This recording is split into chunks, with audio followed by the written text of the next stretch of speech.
Thank you, Ramuji. Am I audible, sir, properly? Yeah, yes, sir. Very clear, sir. Thank you, sir.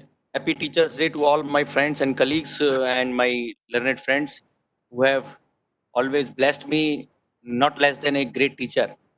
And this is a great day today. We are meeting on Teachers' Day, sir.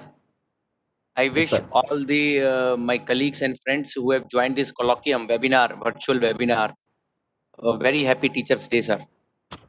And Yes, sir. it is a matter of a happiness that on this Teachers' Day that Ramuji, you have kept this webinar because I am one of the very small disciple of Abdul J. Kalam Sahab.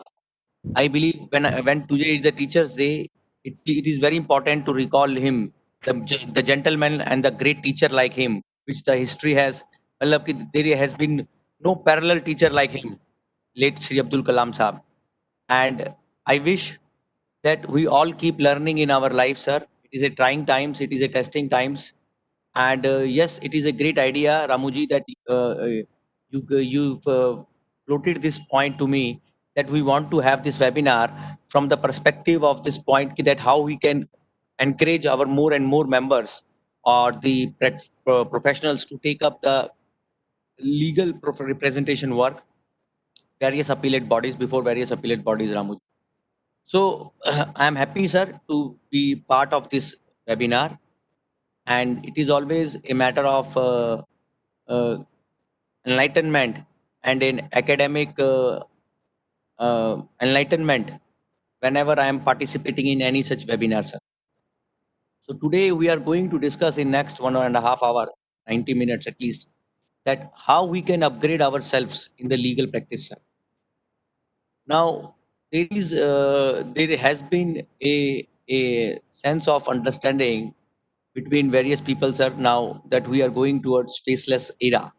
And the faceless era is like this, that today you are able to see my face, but we are on virtual mode. But if my face goes off and you are not able to see who I am, then it is some kind of a faceless situation. And many of my friends who has put their cameras off, they are on faceless mode. So definitely this is a new thing, new concept which we are going to have, sir, and we all will learn by the time, sir. But it's a definitely an interesting concept. Now, today we are going to discuss the income tax angle and the legal angle, how we can go ourselves more and more better manner in the legal practice and this appellate practice and in the income tax legal practice, and what are the precautions and what kind of, and I will share, Ramuji, you can keep your mic off and your video on, sir, because I would love to see your smiling face, sir. So that is my point, sir, that thank you, sir. So nice of you. So I was saying, sir, that you have a great smiling face, sir. That should. So I was submitting that as far as income tax law is concerned, or I say, Ramuji, any law is concerned, I believe we can divide our discussion in four parts, sir. One part of my discussion will be relating to the laws which are important things, which, to the aspects which as a chartered accountant and which as in our legal practice sometime we do not take into account, and due to which our representation as vociferous it could have been, it is not that vociferous. So that is one part. I will take the laws like Constitution of India, Evidence Act, Civil Procedure Code. Now, these are the three important legal, what you say, Constitution is a legal Bible. CPC, Civil Procedure Code, and Indian Evidence Law are not less important. So that has one package. One has to understand when it represents to any authority which has a adjudication, statutory adjudication proceedings, you say.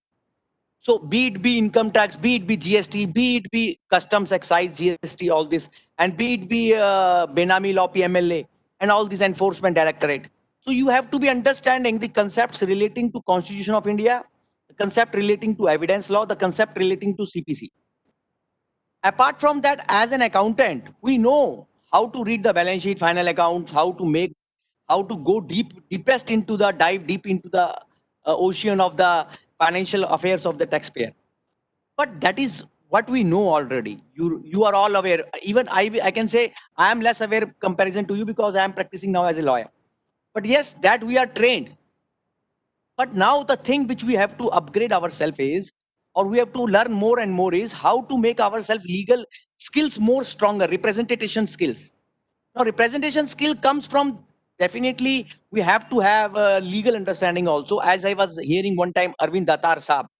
Arvind Datar is not less than a great legal luminary in this country today, sir. He said to be a fine lawyer or matlab ki a person who can articulate his thoughts, one must know CPC and CRPC.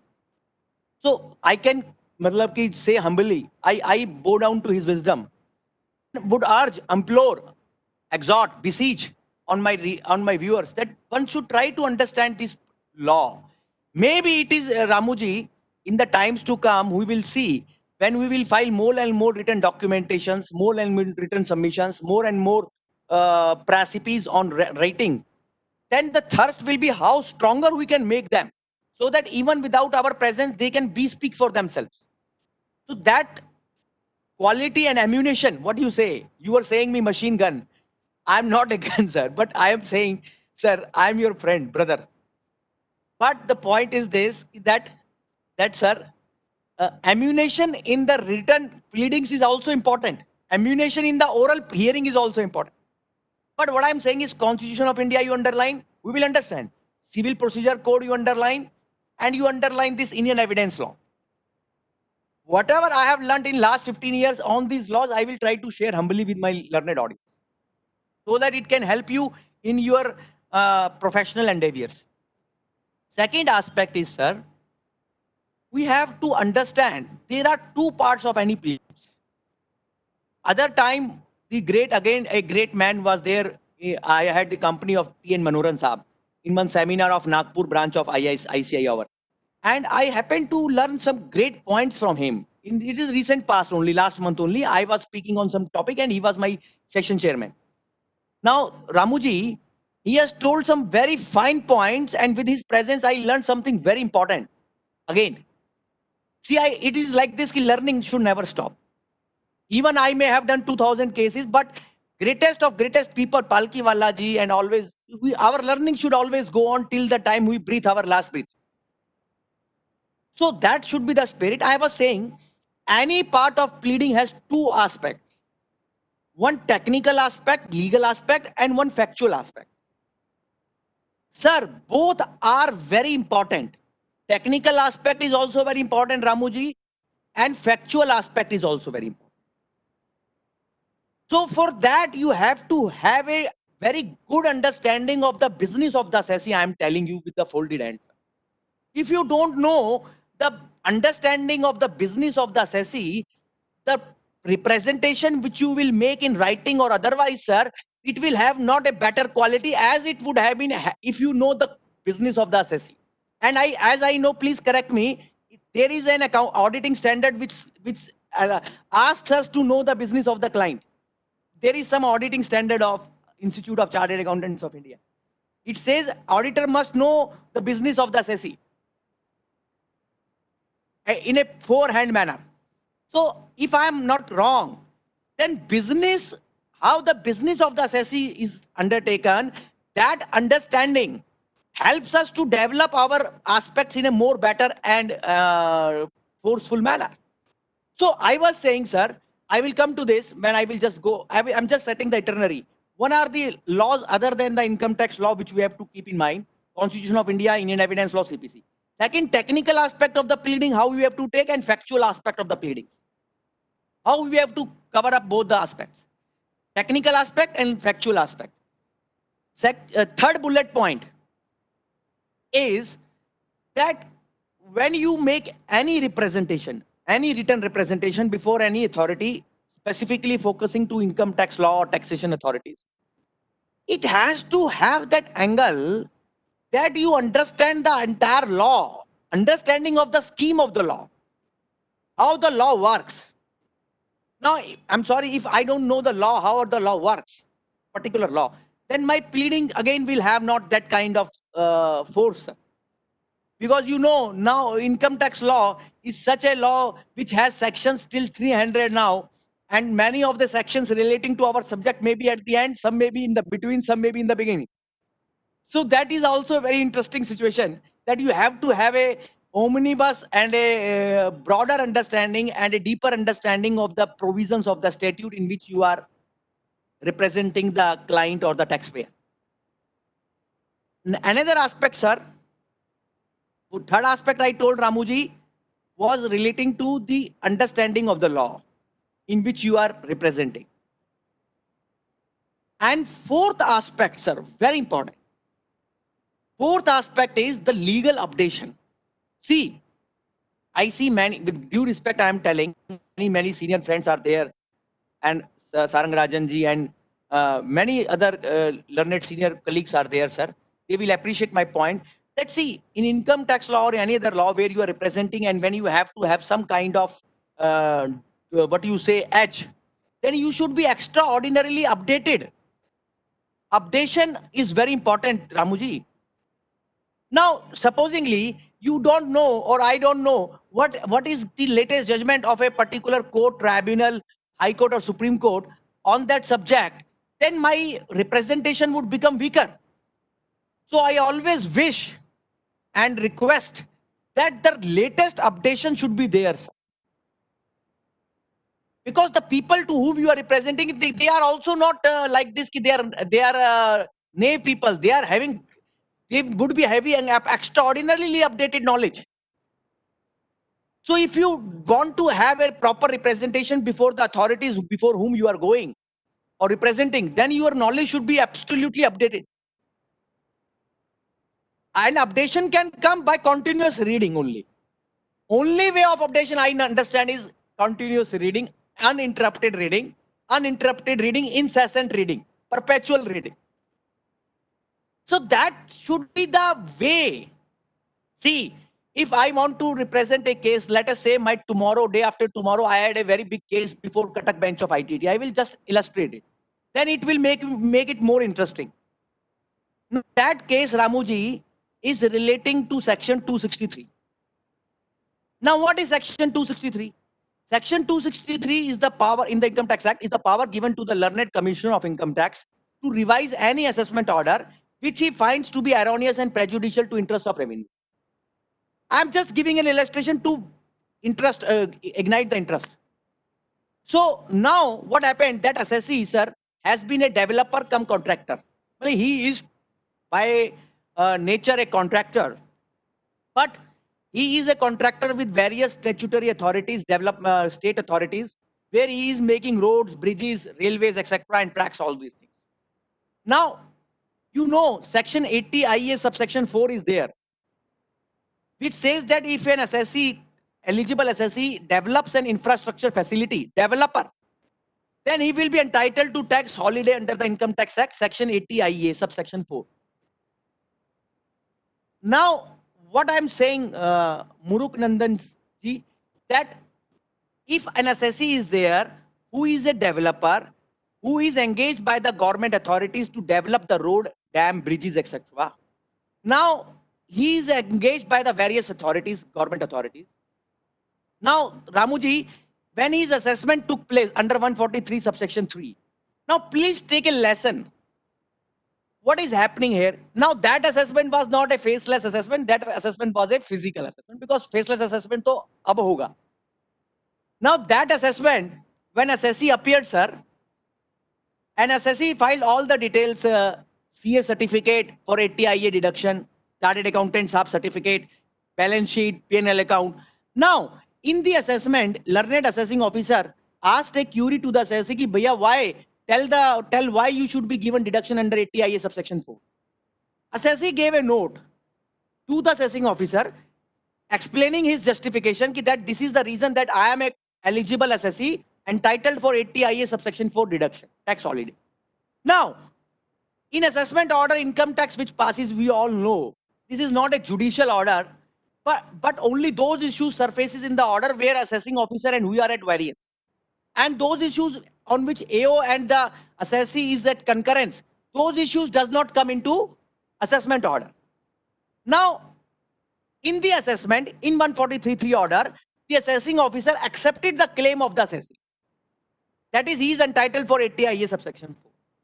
And in the end, when assessment income is computed, total income is computed, there line item that less deduction under section 80 IA subsection 4, that line was part of the assessment order. Now, this assessment order, sir, is subject matter of 263 by the concerned Commissioner of Income Tax. Now, what will happen? How Commissioner will come into picture? Commissioner will first see the case file, and frame an opinion that this assessment order is prima facie erroneous and prejudicial to interest of revenue, because these are the two phrases, erroneous and prejudicial. Ramuji, now the representation starts, main important. Now Commissioner Saab gives you a notice under section 263. Now this notice is very important. Now this notice is the foundation of the proceedings of 263, where the natural justice is given to the affected person, that is the assessee.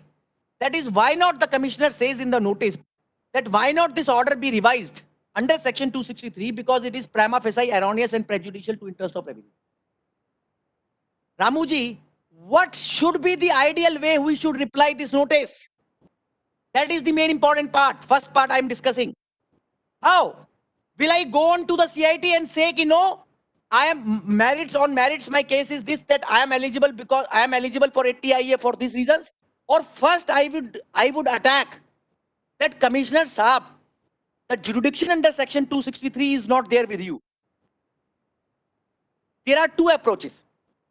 One, we have many friends who might have a feeling that we should go to the Commissioner and explain him the case on merits. Sorry, that is a second stage. That is a later stage. That is a subsequent stage. That is the stage which will come later on. First, check whether the learned Commissioner of Income Tax is able to pinpoint that particular assessment order was erroneous and prejudicial within the meaning of section 263 or not. What is the difference when we go straightway on merits and when we first see whether the order is erroneous and prejudicial? Please note, I am telling you a very important thing, that it is called as checking the jurisdictional fact.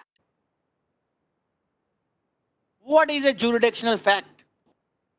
Jurisdictional fact in a provision is a fact on the basis of which the jurisdiction of the competent authority is decided whether he can proceed with the matter or not. Now, jurisdictional fact is of primordial importance. Without checking whether jurisdictional fact exists or not, my dear friends, I cannot proceed. Can we have a situation that we will decide jurisdictional fact later on and we will first decide merits? This is like putting the cart before the horse. Putting the cart before the horse. So please note this point, jurisdictional fact is very important. And what is jurisdictional fact, Ramuji? There are 4-5 Supreme Court orders. One Supreme Court order where jurisdictional fact is explained by the Supreme Court of India, Honorable Supreme Court of India. You can note this order, sir. One is in the case of Raza Textiles, or I will say this Madras High Court order is a great order on jurisdictional fact. Wabco India Limited, Wabco, WABCO, Wabco, Madras, Honorable Madras High Court, 407 ITR 317. 407 ITR 317. Now, somebody who is keen in understanding what is jurisdictional fact, Ramuji, jurisdictional fact, let me elaborate. In section 263, the jurisdictional fact is this, whether the assessment order is erroneous and prejudicial. This is jurisdictional fact. What is jurisdictional fact in 148? Reasons to believe. Income escaping assessment, chargeable income escaping assessment.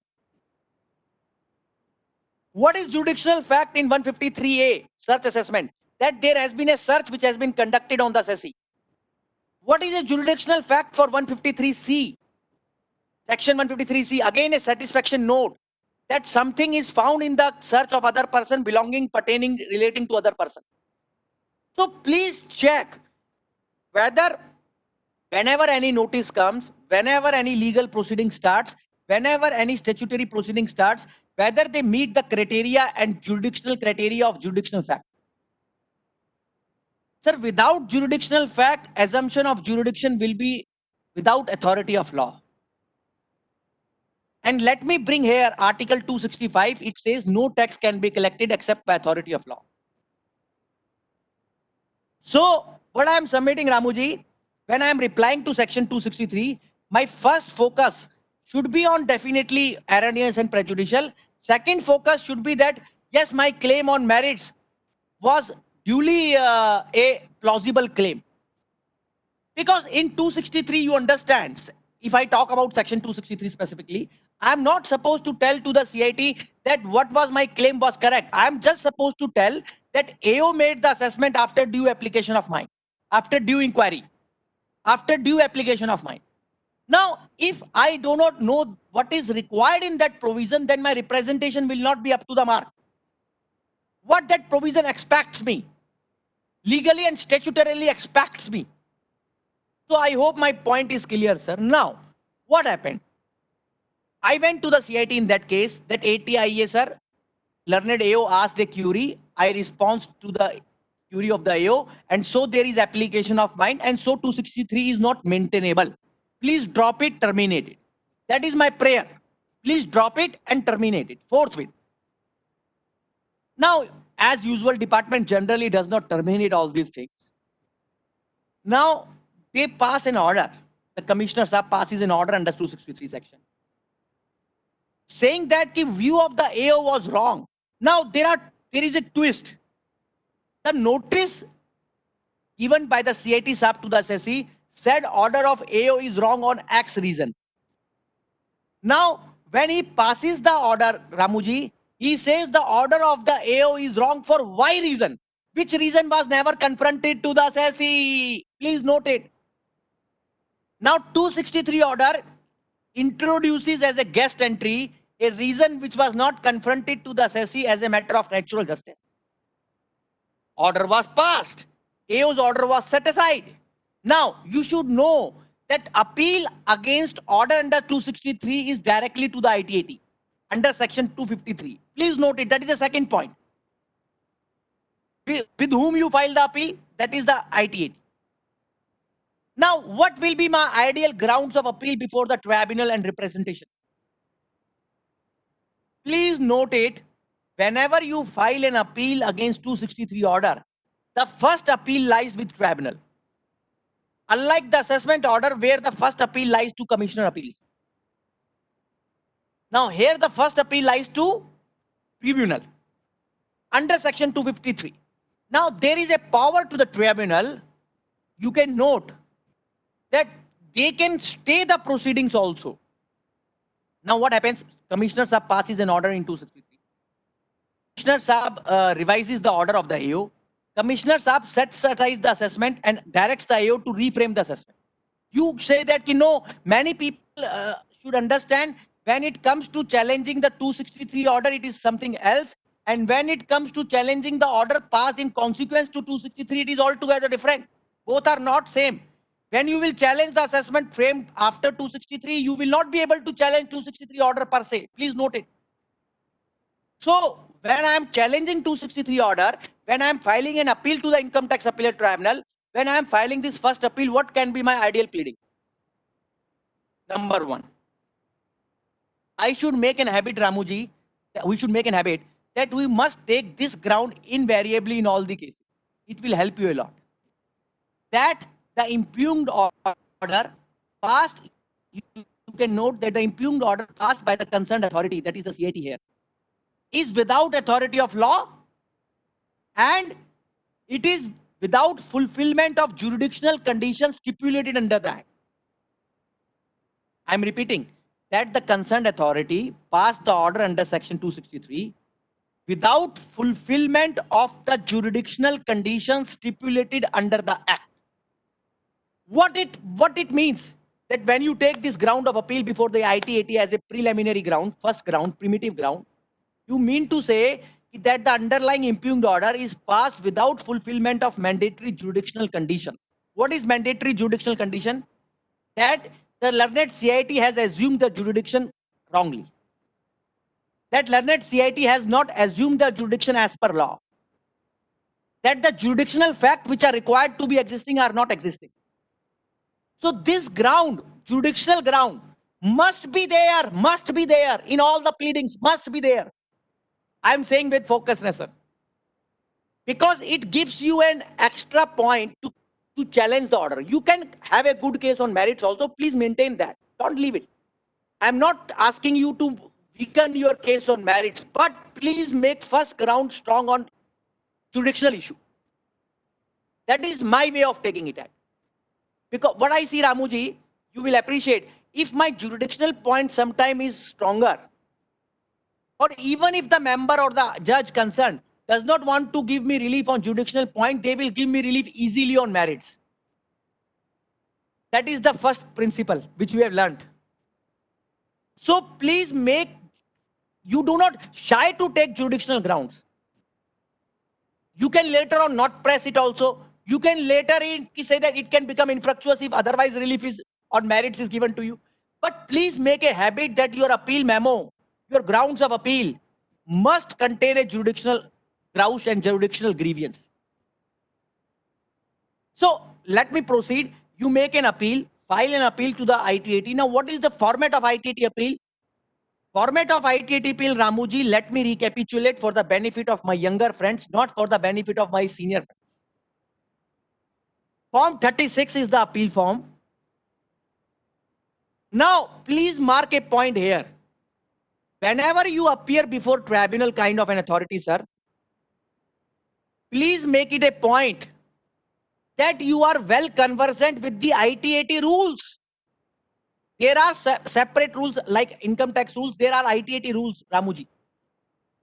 Many people must have, with great respect, many of my senior friends, I daily appear when I tribunal, sir. I find many of our friends does not know what is written in ITAT rules. It is extraordinarily important that you should know the rules of that forum before which you are practicing, sir. You can't take the court for liberty and granted. Please make a point. It is no harm. It is no hazardous that I know what is written in ITAT rules. Am I there? It will give you confidence, extra confidence. So I was saying how ITAT appeal will be filed. Form 36 will be the form as prescribed in the law. Who will sign it? The person who is competent to sign the income tax return is competent to sign this Form 36.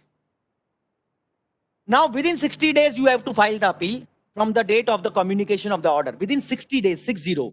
If there is some delay, please don't delay. We generally say, I always suggest practically that try to see that you do not enter into another chapter of condonation of delay. You better take the certified copy and then file the appeal. Are you getting my point? So don't enter into another Pandora box of condonation of delay anyhow. I was telling how the appeal will be filed before ITAT. Form 36 is the form. 60 days, the time limit. It has to be filed in three sets, 2 for the members and 1 for the department. 3 sets of things are filed. There is a fee scale of the fees prescribed, depending upon the income assessed. In 263 kind of order, I believe 500 rupees will be the fees if the order is set aside, if there is no final assessment. Otherwise, the maximum fees before the tribunal, to my understanding, is 10,000 rupees only. Minimum 500, maximum 10,000. This much I ratta mara. So point is this, sir. 500 rupees is the fees for other orders where the assessment is not as such challenged, like 12AA orders, penalty orders, loss cases, 500 rupees fees. Now, Form 36 is the appeal form. 60 days is the time limit. Appeal has to be filed to the tribunal in 3 sets, triplicate. Keep 1 set for yourself. And please get it signed from that person who is otherwise competent to sign the ITR under section 140. 140. Now, I ask a question, just a question, Ramuji, offline. I will just come. Who can sign the return in case of societies and trusts? Oh, sorry, appeal. Who can sign the appeal in case of charitable trust and the societies and all these organizations? Sir, the law says section 140 that it can be signed Yes, in sir. case of Who can sign, sir? Sir, Who can sign? normally one president or chairman is there, sir, for No, all no, no, trusts. no, no, no, no, no. I am telling one very interesting thing. I happened to argue a Yes, sir. case of Delhi police organization last week. And what happened, Ramuji, interestingly, that Delhi Police Education Fund, it's a reported order now. It has come just last week. Delhi Police Education Fund, I represented it. Now, in that case, the form of the appeal was signed by the treasurer. The treasurer signed the appeal form. Note it. Member asked me a question. Now, please note the purpose of the seminar today. The member asked me, Mr. Goel made a point, very strong point, whether this treasurer of the organization can sign this appeal, Mr. Goel. Now, please note how I addressed it. Just a minute, Sridhar Saab. I will just come to digital signature. Now, how you have to go? You first read section 254, then you go to income tax rules. There is a procedure of filing of appeal given in section 253 and 254. And Ramuji, in pursuance to that, there is rules in income tax rule. Now that rule, there is an income tax rules. There is a rule for filing the appeal to CITPL also. And there is a rule for filing the appeal to the tribunal also. If I'm not wrong, it is rule 45 and rule 46 in the income tax rules. Now, if you see that rule, it is stated that the person who can sign the appeal before CITPL can sign the appeal before ITAT. That is meaning thereby, the appeal before the CITPL can be signed by the person who is entitled to sign the ITR under section 140. So all these section 254, rule 45, rule 46 brought me to section 140. Now, what is 140? Kindly see that. Very interesting thing. 140 says, sir, 140 says, how I responded to the query of the bench. That is, I am telling. That is my purpose.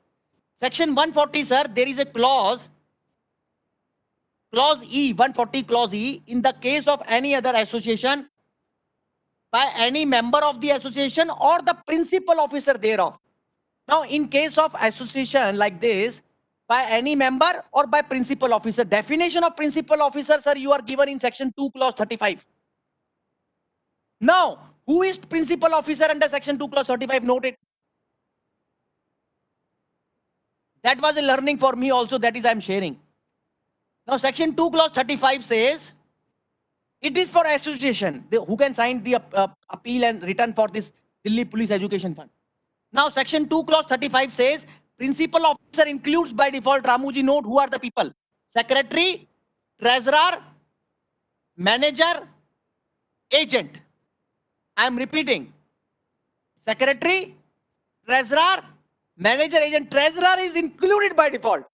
So when I shown this thing to the member, he dropped his query. Yes, you are right.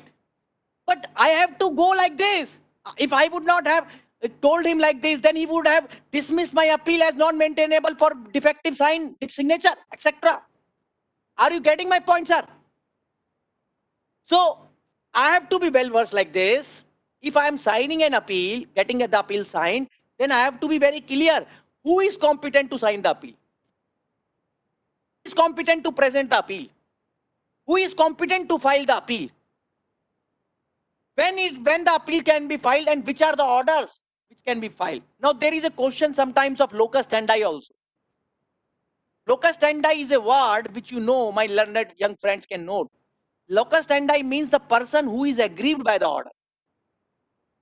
Now, you note the law, section 253. The phrase used in the law is, sir, very interesting thing I am telling again. Section 253 says what? It says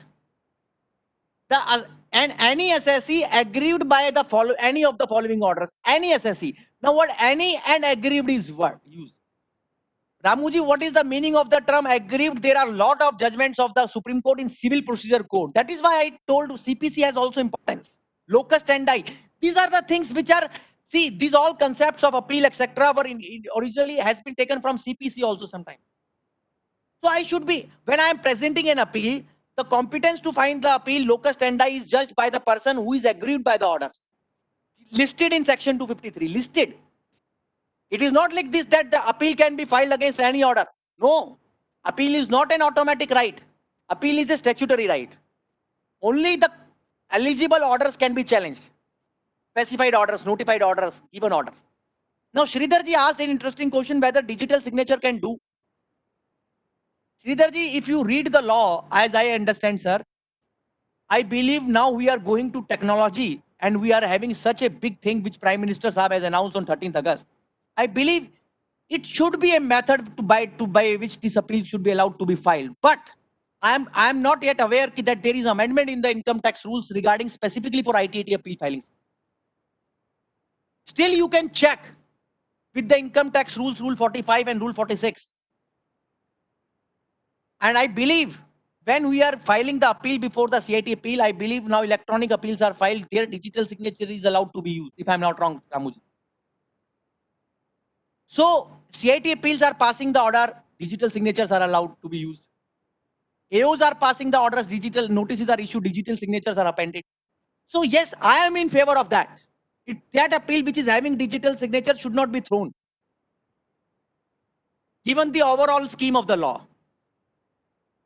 So what I'm saying, sir, when you will file this appeal to the tribunal against 263 order, which I was discussing, Form 36, 500 rupees fees, let us say, and 60 days appeal, you have to file the appeal to the tribunal concerned. Achha, now, which tribunal? Now, that is very important, Ramuji. Which tribunal? The tribunal from where the AO concerned you have to link. The seat of the AO. Now, somebody asked me, Ramuji, an interesting question. Now, in faceless assessment, when the jurisdictional-less assessment will take place, who will be the jurisdictional tribunal and high court? Sir, residuary jurisdiction will remain. Now, it is the tribunal having jurisdiction over the residuary jurisdiction, which according to my humble opinion will having the jurisdiction to take your appeal. Ramuji, somebody asked a question and I'm raising to my learned audience at the outset, a very interesting question. Whether after the concept of faceless assessment, the concept of jurisdictional high court and jurisdictional tribunal will go away, the answer is emphatic no. It can never go. And how will you judge who is your jurisdictional high court or jurisdictional tribunal? I'm telling with humbleness, in my humble opinion, it is the seat of the residuary AO, which will decide who is your jurisdictional. And moreover, where you are residing. See, Kapil Goyal residing in Delhi, in Rohini, my jurisdictional high court will be Delhi High Court. Am I there? If my residuary jurisdiction is in Delhi, then my local tribunal to file the appeal will be Delhi ITT. So, I'm telling this concept because this confusion can arise in the times to come. So, I'm clearing it. I have filed an appeal to the tribunal against the 263 order in Form 36, 500 rupees fees, 60 days time limit. Competent person signed it. Appeal grounds, I told. There are two parts of the appeal grounds, Ramuji. One is the legal aspect, jurisdictional ground. I always say you take jurisdictional ground, I told you. You also challenge the order on merits also. It is like this, both grounds should be there. Jurisdictional ground also should be there and factual merit ground also. Then the tribunal proceedings hearing will start. Now nowadays in COVID-19, earlier we used to have physical hearings in all the courts in the country. Now we are having virtual hearings, video conference hearings. But the purpose of any hearing, sir, is to deliver the justice. That concept should be never forgotten. I never forgot that we are the people who are assisting the court in their journey to reach to the justice, to give justice. So if I am representing in an appeal to the tribunal where 263 order is impugned order, what will be my way of style of arguments? Venkatesh Prasadji, please reserve your query for some time. I will rejoin it. So when you will argue this appeal to the tribunal, your emphasis, see, it is always an art, Ramuji, how to open the arguments and how to close the arguments. I learned two things in my experience of 15 years, sir. Our argumentative style should be like this. Number one, it should be in capsule form. You can note this word, capsule form. This I learned from none other than Fali S. Nariman Saab. The learned legal eagle of this country, Fali S. Nariman Saab, has said in his book also, and I also follow it. Capsule form. Make a capsule form arguments. And then try to separate the chef from the grain. You should not have grain with you when you argue. You should separate the chef from the grain. And then hit the hawk's eye. Then hit the bull's eye. And there you develop your case, sir, by preposition wise and relating to the fact and correlating it to the facts of the case. Now, preposition wise argument is also very important. Sometimes we are making the argument. See, purpose of argument, sir, in any court which I see, which my seniors told me and which I always follow their advice, sage advice, that the purpose is to make the judge pregnant by your arguments. It's a very interesting one. Unless the judge gets conceived by your arguments, you see your role is not over. So that should be the focus.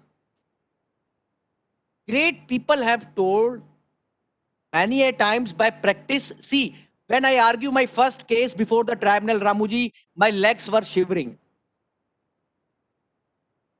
And I happened to represent one of my first case before the bench of none other than R.V. Ishwar Saab. You know it is from South. R.V. Ishwar Saab, who became the president of the ITAT, then Delhi High Court Judge, now a senior advocate of Supreme Court of India. So I happened to represent my first case. But what I learned, I'm telling in summary manner. I learned, sir, we should not take the court for granted at all. We should have all the angles of the case being covered. Meaning thereby, if there can be 15 ways to attack a order, you should be ready with those 15. You don't know, your 15th argument only sails you through. All 14 fails. So do not, see, never presume or take the court for granted that he will accept your first point itself. If you have 15 alternate points, now this style of alternative arguments, alternative grounds, alternative submissions, alternate contentions is very important, sir, in the courts of law. Now, what is alternate ground? First plea, alternate submission 2, alternate submission 3, alternate submission 4. That is the way. And it should be a comprehensive pleading also. You should not understand, you should not take like this, that if you are very strong on first point, court will agree with that. Court might not agree with that. Then what will happen?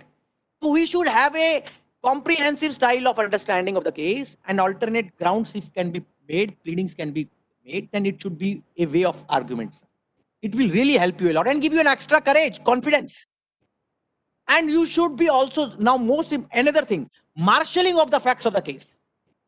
What are the crucial charts? Now, I see many times we do not have the habit. Now in virtual hearing, Ramuji, one must have the written synopsis with him. Importance and significance of written synopsis has become much more important nowadays. It was there earlier also. It is more important now. Why I'm saying written synopsis is important, sir? You should have date chart. If it is a case involving, let us say, on which date you filed the return, on which date your scrutiny notice came, on which date the questionnaire came and show cause came, on which date you replied to the AO, on which date the assessment order was passed, on which date 263 show cause notice came, on which date you filed the reply to 263 notice, on which date 263 order came. These are the 7-8 dates. I should repeat. Number 1, when you filed the ITR, when 143 subsection 2 notice came to you, when the questionnaire and show cause notice, etc. came to you from the AO department, when you replied to all those questionnaires and the inquiry letters, what is the date of the final assessment order? What is the date on which the Commissioner Saab gave you 263 notice? What is the date when you replied it? What is the date when the 263 order is passed? This all should be memorized by heart. Then you should make your case by, and then written synopsis you should also try to bring clearly, perspicaciously, what is your flow of arguments. The flow of arguments, sir, in my humble opinion, should be designed like this. That your most strongest argument should come first and weakest argument should come in the last. It should be the strongest, then onwards. Are you getting my point?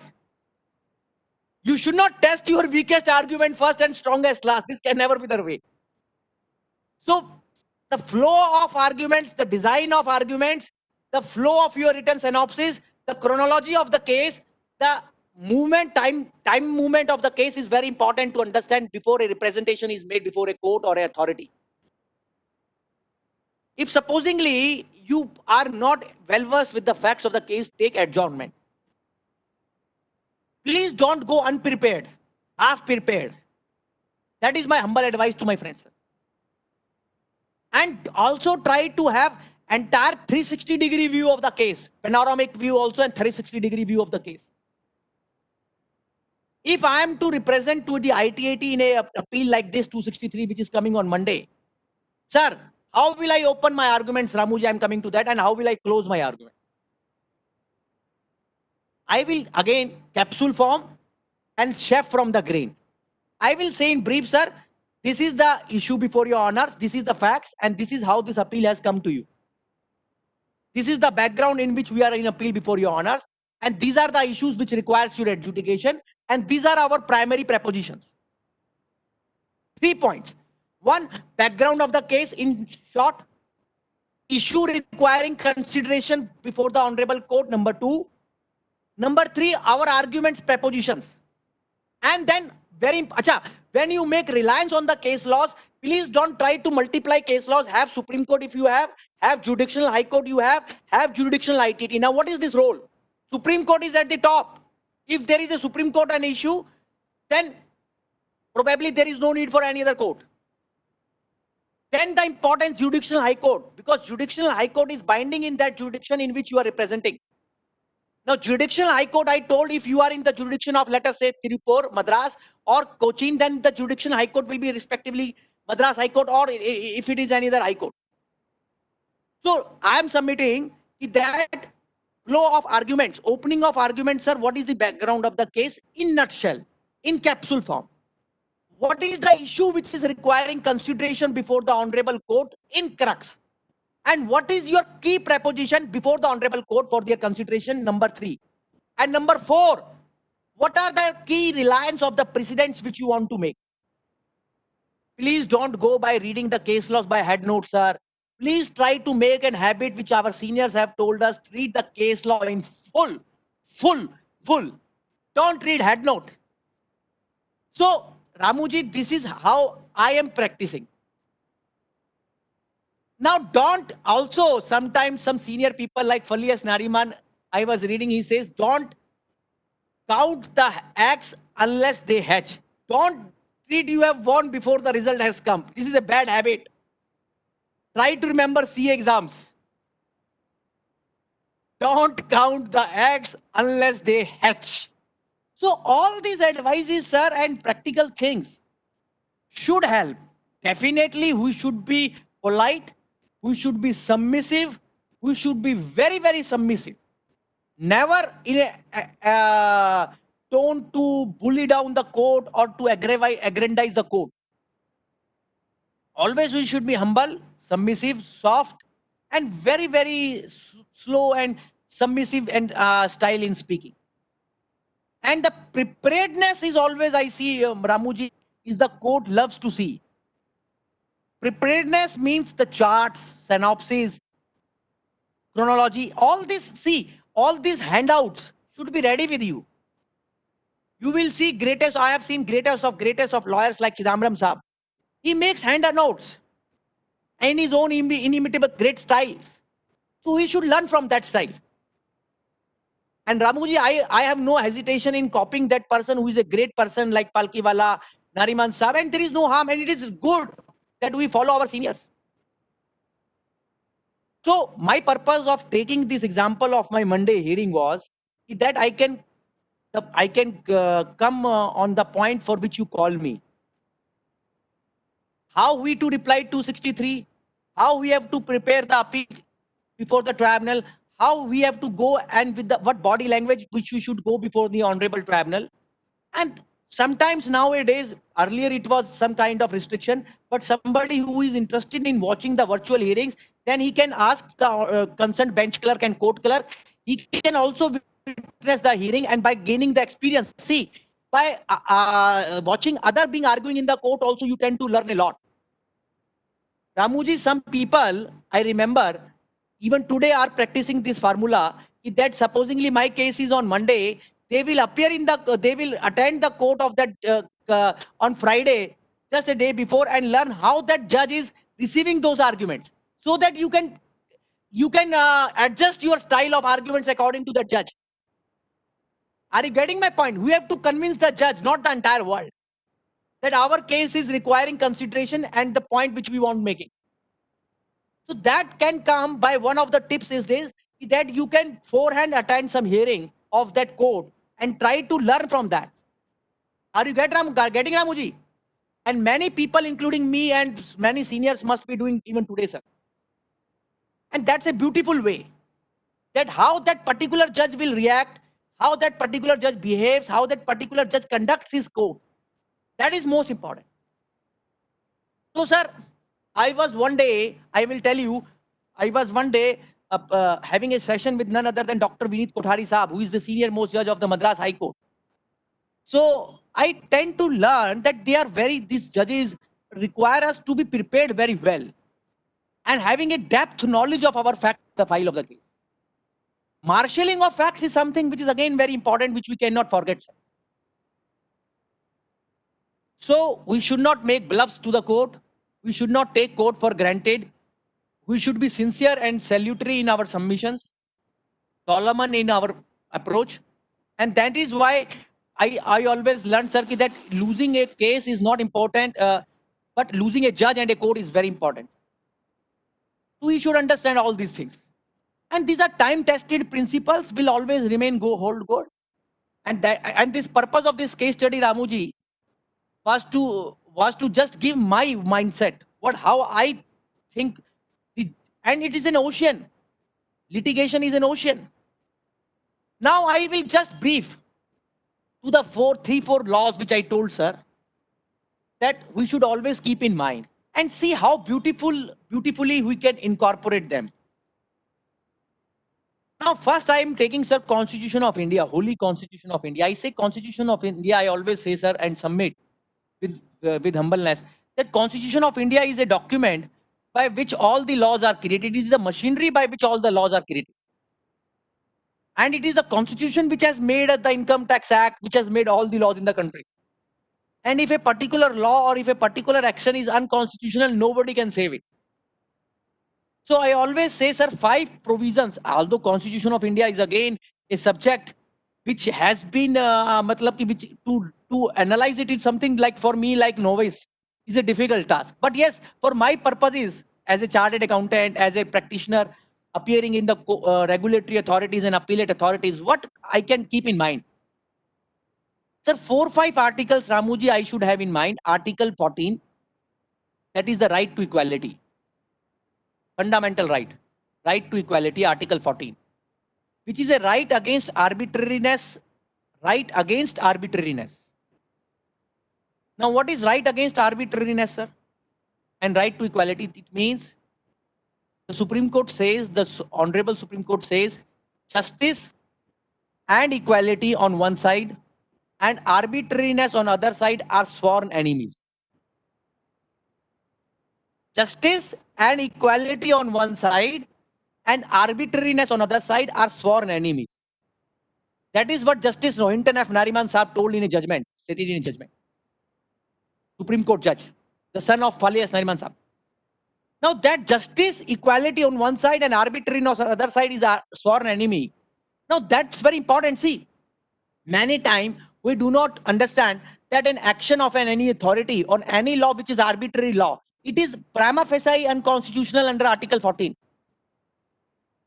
So any decision making, Ramuji, any decision making by any statutory authority has to be non-arbitrary if it has to be compliant with Article 14. That is how I submit. If any authority who is having discretion in the decision making exercises that discretion arbitrarily, then that action will be vitiated by Article 14, prescription of Article 14 of the Indian Constitution. So we can have this in mind when we argue. Sir, Article 14 is there, which gives us right against protection against arbitrariness of any statutory authority. So that must be known to me. Article 20, Article 19, right to carry on trade, right to speech, right to move freely, etc., is again a right which is given recognition and acknowledgement in Article 19, sir. Article 21, Ramuji,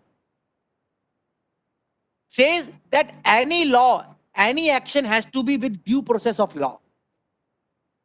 Now, what is due process of law? Menka Gandhi 7-judge bench passports case, famous passport case, Menka Gandhi's case. Now, Article 21 and Article 14 gives us the classical principle of odi alteram partem and natural justice. You should note this word, odi alteram partem. Principle of natural justice. Principle of fair hearing and fair trial. Right to have a fair hearing, right to have a fair trial, right to have a fair decision making is as per the prescription of Article 14 and Article 21 of the Indian Constitution. If a decision making is infected by some kind of biasness, by some kind of, by some kind of premeditated opinions, then it is not in accordance with Article 14 and 21, sir. Ramuji, I will take a pause and I will just illustrate a point here. Now, you know, many commissioner of income tax appeals. I will take 2 points, practical points, to illustrate my point of view. Some CIT appeal in the country, you must have seen nowadays, have sent the notices. Sab, you do not need to come physically in our offices, and also we will not provide you face-to-face hearing. You just file your written submissions on mail, electronic mail, and then your hearing will be completed.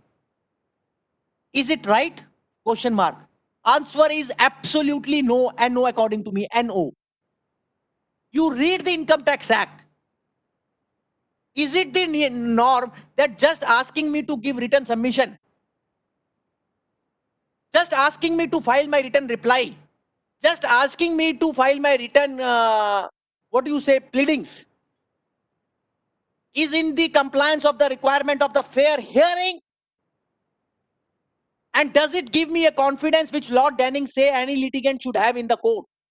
Unless I have that oral hearing, maybe in physical mode or in virtual mode, I am not on mode. I am on physical hearing. Sorry, personal hearing, oral audience. Sir, in my humblest opinion, I believe I still have a strong conviction that in this kind of adjudications, where serious consequences are there, civil consequences, and penal consequences also, and monetary consequences also, Ramuji, then assessee must be, taxpayer must be given the right to have the oral hearing and personal hearing. Mode can be virtual mode. I am not on mode. I am not on physical mode.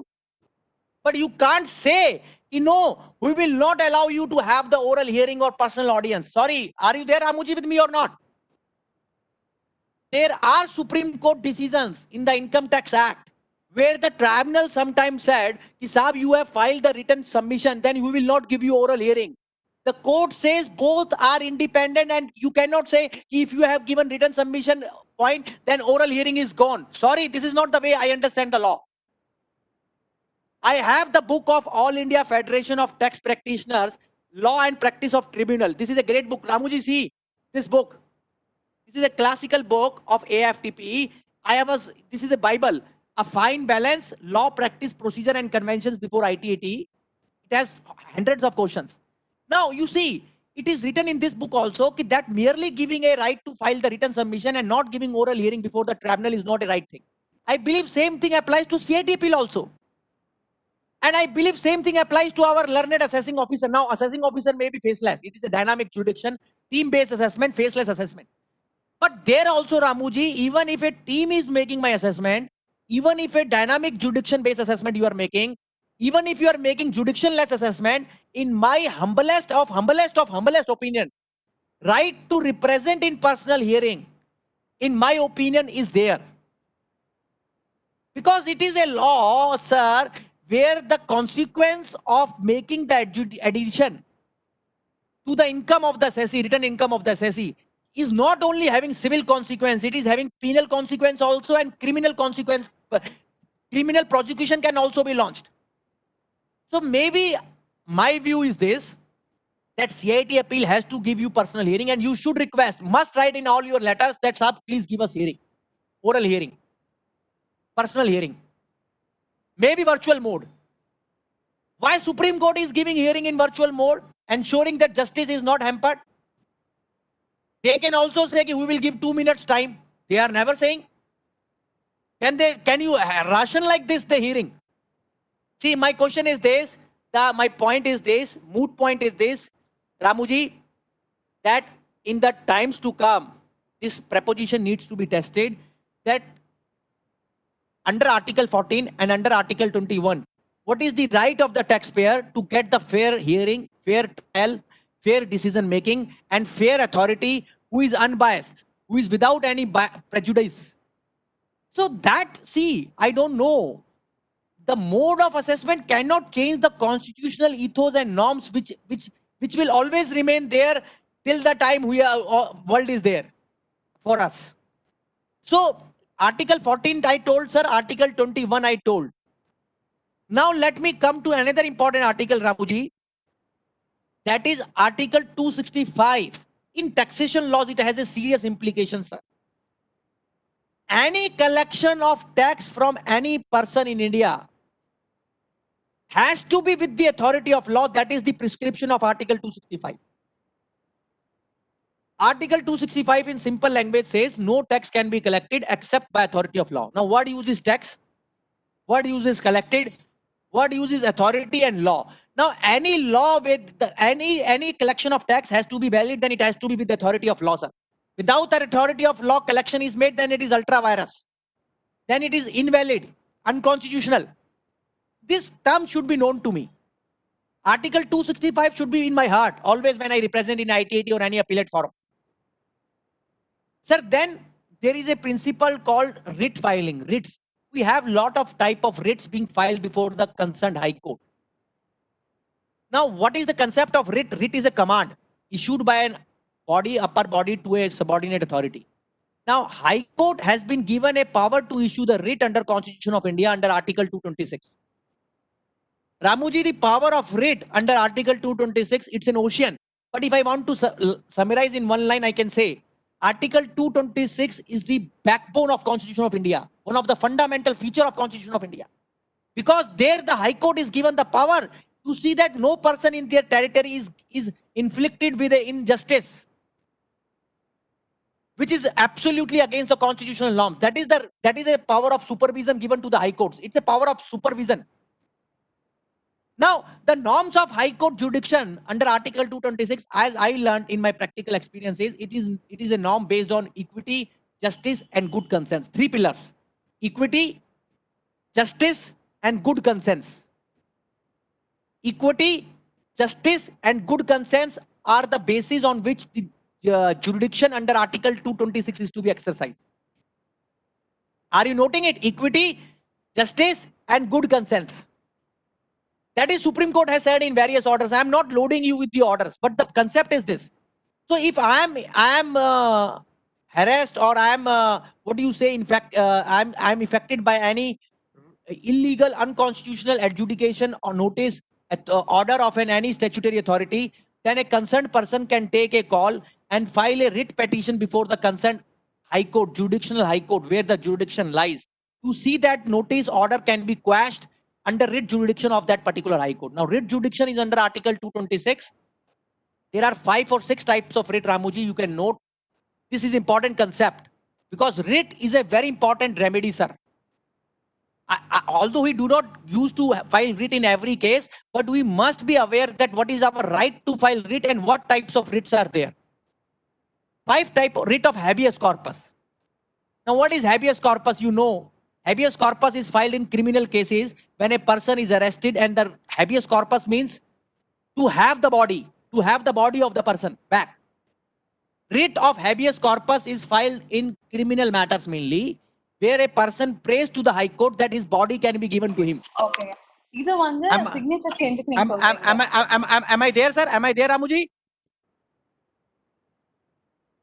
Here, Am I? only new entrance.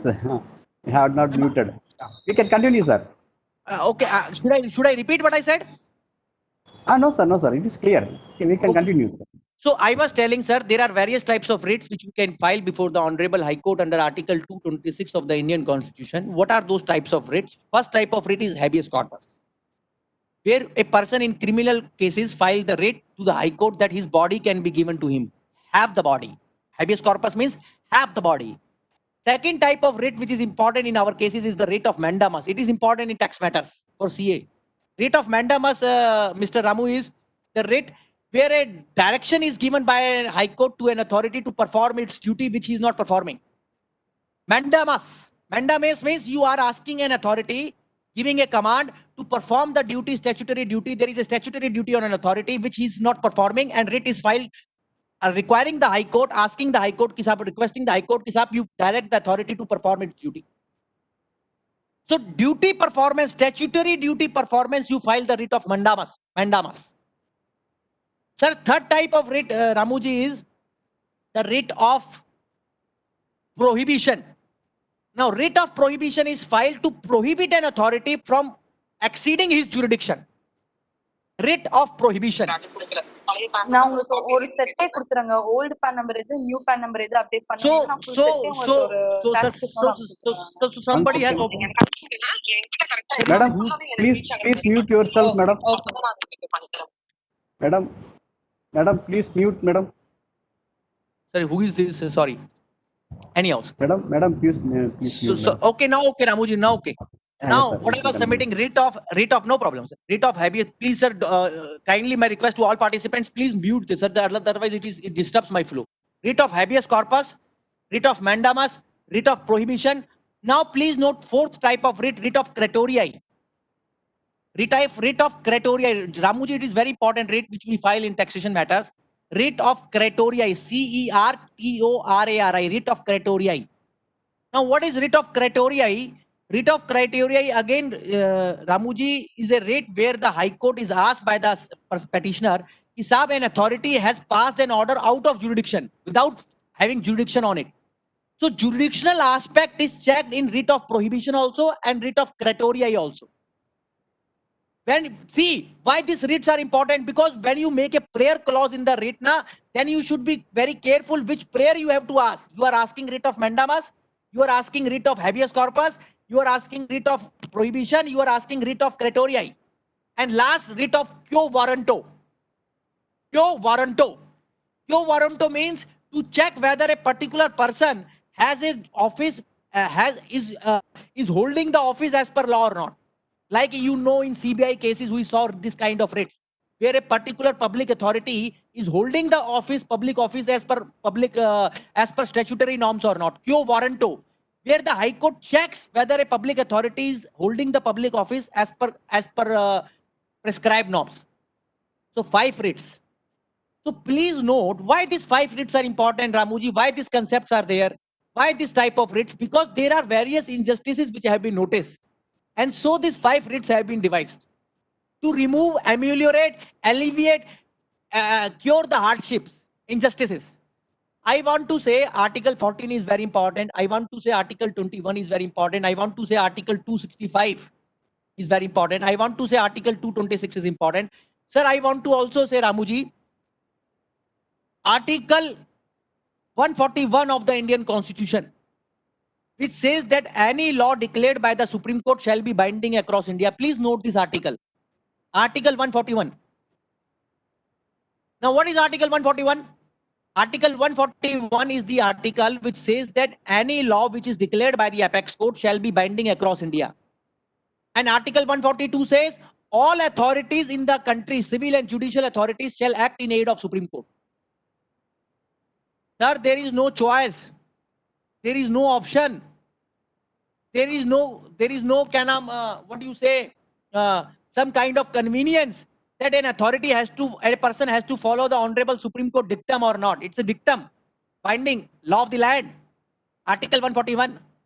Now, Ramuji, I will just, with your permission, take 5-10 minutes, sir, Ramuji, on this concept, sir, that what are the various types of precedents. Now, how to read a precedent, my friends, please note that it is an art. When you appear in the legal practice and when you have to read a judgment, Ramuji, this is very important. We cannot say every precedent is a precedent for every preposition. Sir, reading a precedent requires two approaches, 2 points. What is the ratio of the precedent and what is the obiter dicta? Sir, please note these phrases: ratio decidendi and obiter dicta. Ratio of a precedent, Ramuji, ratio of a precedent means principle which is emerging from the precedent. Now, let us say there is a Supreme Court decision, and that Supreme Court decision, friends, is in the case of very famous case of NRA Iron, 412 ITR, page number 161. Now, in that order, Supreme Court has dealt at length with the provisions of Section 68 of the Income Tax Act and addition under Section 68 of share capital. Now, I am not discussing NRA Iron decision with you, 412 ITR 161. I am just telling you or discussing how you have to find out what is the ratio decidendi of an order. Sir, it is the binding precedent of an order is the ratio only, not any other portion. Now, ratio means the principle. How you say what is principle of an order? Please note. First, note what are the facts of that case, precedent. Then note what were the issue before the court. Then note what were the arguments made by the counsel in that case. And then try to find out what is the decision of the court, and the entire this discussion will tell you what is the principle which has come out. Ramuji, am I there? Ramuji? Hello? Yes, sir. Sir, we are seeing, sir. So what I'm submitting, sir, is this art of understanding the precedents and deciphering the precedents is very important, Ramuji. We must note what are the facts of that case. We must note what was the issue before that case, before the court. We must note what were the arguments made by the counsels in that case. We must note the discussion in the order of the judge, court, and then try to understand, link all these elements, and then try to find out, sir, what is the ratio decidendi. See, I have seen many practitioners, sir, they just read the head note. They themselves does not read the full case law to find out what is ratio according to them. Sir, ratio is the binding portion of a judgment. Now, what is obiter? Obiter are the observations which are not part of ratio. Passing observations. Obiter are not binding. Even obiter of Supreme Court is not binding. It has persuasive value. So please note, if there is a precedent of the Honorable Apex Court, you have to find out what is the binding portion of that order. Then you have to be very clear. What is the ratio decidendi? Ratio ko nikalna. If you have to call out the ratio, you should be very thorough. What were the facts? What was the issue? What were the arguments? What is the discussion of the court? What is the final judgment? Now, combining 5 elements will give you the ratio decidendi emerging, principle emerging from the order. And that is the binding precedent, Ramuji. Rest other portion will be obiter dicta. Observations having persuasive value, not binding value. Sir, I told the difference between ratio decidendi and obiter dicta. Second point I want to tell, sir, with humbleness, there is a concept of per incurium and sub silentio. Please note what is per incurium and what is sub silentio. Sir, a decision or a precedent of a court can be called as per incurium. Now, what is per incurium? Per incurium means anything done with carelessness. This is the literal meaning. But if you apply to the legal thing, and if you want to say any decision of a court is per incurium, because you know, when a decision is per incurium, it loses its binding force. Now, when you say decision of a court or an authority is a binding, per incurium, sir, it is when it is per incurium means it has not considered the law or the previous legal position. Supposingly today Supreme Court gives an order in a case of 68, but the other decisions on 68 on the subject, same subject, are not considered in that order. Then the decision will be called as per incurium because it is not in it has not taken into consideration the previous binding judgments of that court. Are you getting my point, sir? Per incuriam order is an order where the concerned court has not taken into consideration the previous legal position, settled legal position, or previous legal position on the subject into consideration while passing the order. So per incuriam is a very important doctrine, Ramuji. It cuts both ways. If a person can say a decision of Honorable Supreme Court can also be per incuriam because we are not infallible. High Court can also be per incuriam. Tribunal can also be per incuriam. Per incuriam means an order which is passed without taking into consideration the judgments of the previous binding orders. I can give two illustrations on per incuriam. One is the Supreme Court ruling in the case of super malls, latest ruling, super malls, Income Tax Act, Section 153C. Now, in this order, 153C was discussed, but unfortunately, with respect, the Supreme Court in super mall case does not discusses the earlier ruling of Supreme Court in Singer Technical Education Society. So it is per incuriam according to my reading. Are you getting my point? My humble reading of super mall of Supreme Court decision says because it does not take into consideration earlier Supreme Court coordinate bench decision of Singer Technical Education Society, then it is per incuriam. Coordinate bench decision of Supreme Court in Singer case is not taken into account by the subsequent decision of super malls. That is one example. Now in NRA Iron also, to my humble understanding, it is per incuriam qua Lovely Exports. There was a Supreme Court decision in Lovely Exports, which has not been taken into consideration by the Supreme Court in the NRA Iron. NRA Iron is a decision which does not take into consideration 2 or 3 Supreme Court decisions on share capital on Section 68.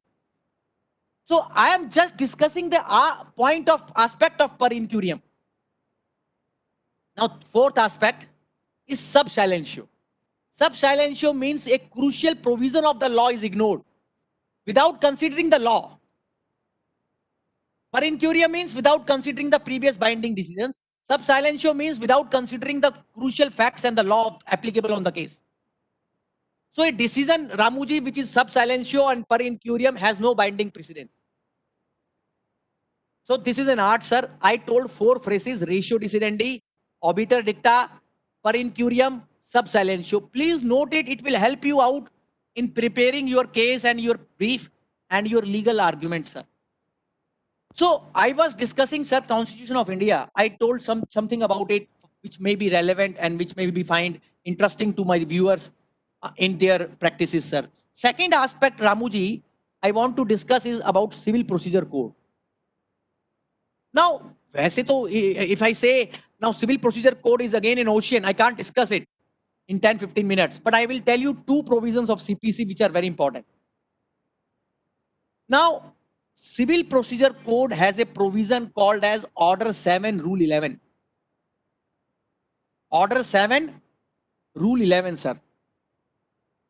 Now, Ramuji, this is such a fabulous rule. What is Order 7, Rule 11 of CPC, Civil Procedure Code? It says that this Order 7, Rule 11, that if a plaint, plaint is filed in civil suits. If a plaint is filed by a plaintiff, then the plaint will be dismissed by the court in limine at the outset if the plaint is not able to disclose any justified cause of action. Now, meaning thereby, if a plaint is filed and the court feels and the defendant says and the court sees that there is no cause of action in the plaint, then the plaint will be dismissed at the threshold itself. No trial will happen. Now, it has a very serious implication in our tax law, I noticed, because it is based on concept of dammerer. You can note this point, dammerer. It is taken from US jurisprudence, dammerer. Dammerer is also same thing. Dammerer says if a person has filed a petition, that petition will be dismissed if it on its own, even if it is taken at face value, it does not make out a cause of action. That is dammerer. So, sir, concept of dammerer, concept of Order 7, Rule 11, how it is applicable in income tax, I will give an illustration. Supposingly a 148 notice comes to you or 263 and it is a tax neutral situation, Ramuji, tax neutral situation, revenue neutral situation. Now, in revenue neutral situation and tax neutral situation, to my humble opinion, concept of Damerer and Order 7, Rule 11 CPC will 100% work. Are you getting my point, sir? This is there in CRPC also. In CRPC, there is a section, Civil Criminal Procedure Code. I can note that also, 482. What it says, that a criminal complaint will be dismissed will be quashed if it is filed just for sake of filing and it has nothing in it. It does not make out any cause of complaint. That is 482 CRPC. So 482 CRPC there, here Order 7, Rule 11, Damerer, all things combined. It says that, sir, there cannot be any frivolous litigation, vexatious litigation, mechanical litigation, mindless litigation. That is the point. But we should be aware about this concept. This is there in our jurisprudence. And you will find now in Arvind Dattar's commentary on income tax, latest commentary, these concepts have been discussed in income tax commentary, sir. I am telling therefore so passionately. These are, I also learned it in last 2-3 months in pandemic that these are the concepts which can be applied in our ITAT practice, income tax practice, sir. And very important, lot of cases of income tax department with respect are covered by Order 7, Rule 11 and Damerer. I hope you are understanding. Now, in CPC, sir, there is a procedure how the trial will take place, on whom the burden of proof will be there, who will be asked to prove who, what, when. Now, if I go to Civil Procedure Code, Ramuji, there is a concept. Now you should note there is a section which is very important in Civil Procedure Code, has a serious implication in Income Tax Act, Section 100 of CPC. Now Section 100 says second or third appeal before the High Court. In that case, Section 100, CPC will be maintainable only when substantial question of law is there. Our Income Tax Act section, Sureshji, which concept you want to understand?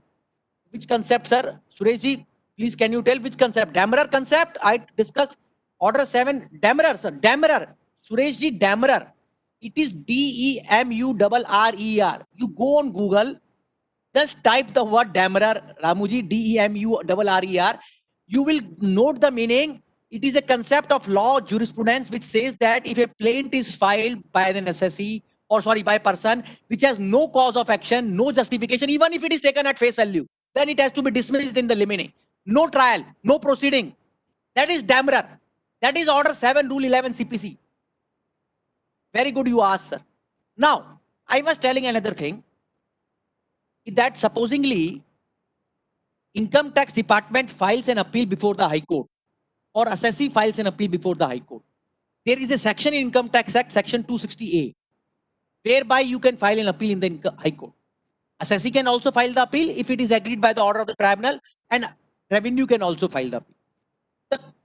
The jurisdictional phrase, Ramuji, jurisdictional phrase is substantial question of law.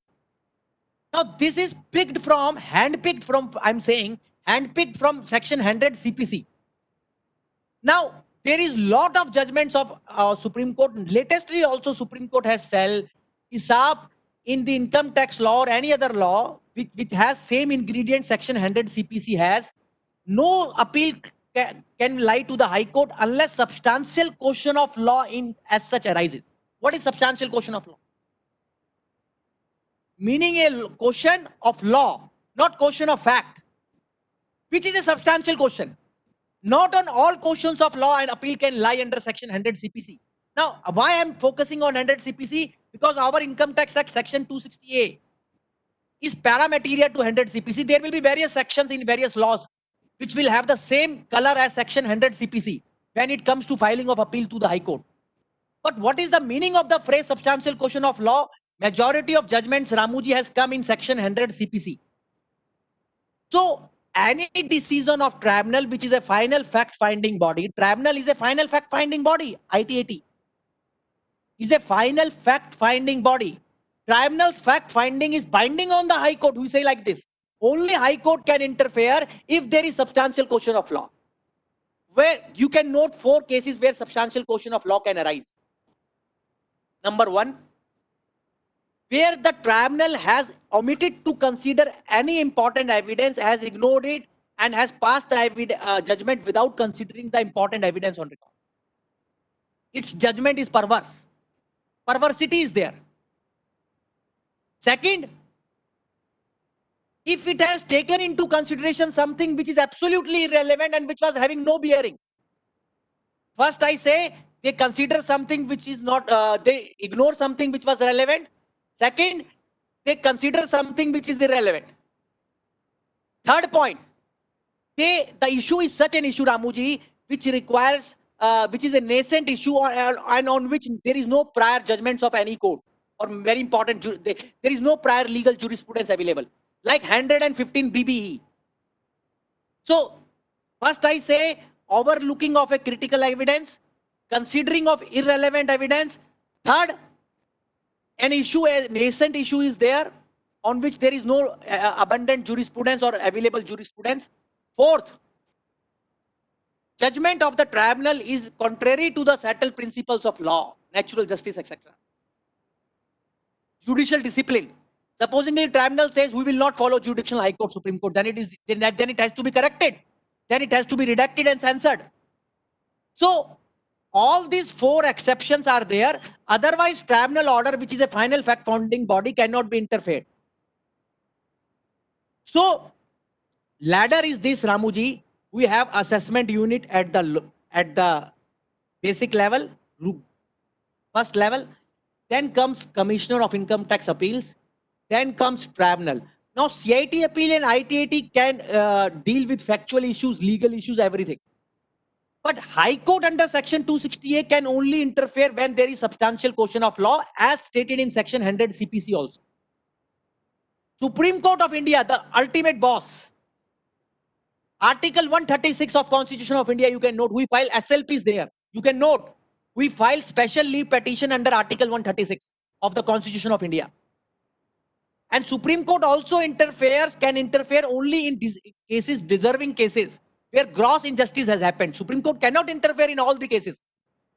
Like transfer pricing matters. Let me give a case. Ramuji, transfer pricing.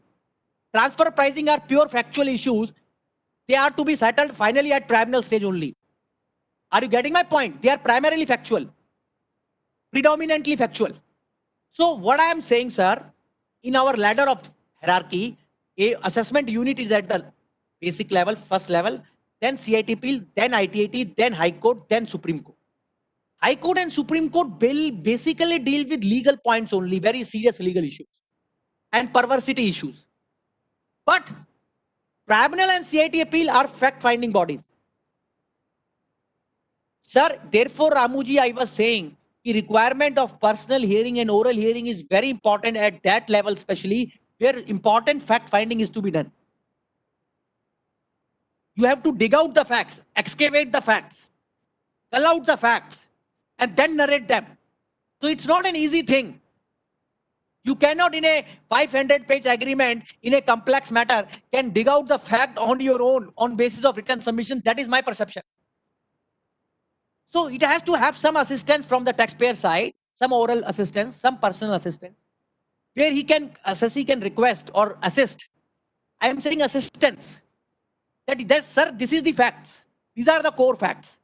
Facts have been defined in Indian evidence law. Now come to Indian evidence law. What is important in Indian evidence law? Sir, Indian evidence law has a very important point of burden of proof. Who will prove what is very important? And that, Ramuji, I have not too much of time, but section 100 to 114, these 14 sections are critical. Section 100 to 114 of Indian Evidence Act 1872. Section 100 to 114 of the Indian Evidence Law will give you a fairly good idea on whom the primary burden lies to prove a fact and on whom the secondary burden lies to disprove the fact. Please note, there is a concept of primary burden and secondary burden. And in the law, every law it is there, whether it be income tax law, Benami law, PMLA law, any law. We have to have the concept of burden of proof. And in that burden of proof, Ramuji, there are two stages, primary burden stage and secondary burden stage. Reading of the particular provision of the statute will tell you on whom the burden of proof lies. Like Ramuji, in section 148, which is a popular section in income tax, reopening, the burden to prove that income has escaped assessment lies on the department. Burden to prove that income has escaped assessment lies on the department because department is alleging it. Department is charging this allegation. In section 68, when cash credit has to be proved in the books of the assessee, primary burden is on the assessee. Note it. When you are claiming any exemption in any provision of the law, any deduction, the burden is on the assessee. Any exemption, deduction, and concession, tax holiday, burden is on the assessee. You are noting it. Under section 148, burden is on the department to establish escapement of income. Under section 68, to establish cash credit is genuine, primary burden is on the assessee. In exemption section, section 10, etc., the burden is on the assessee because he is claiming the exemption. Now, note lastly, very importantly, Supreme Court gives us this conundrum of burden. Discusses 57 ITR 532, Parim Sethi. 57 ITR 532. 57 ITR 532 is a landmark ruling of the Supreme Court of India on burden of proof.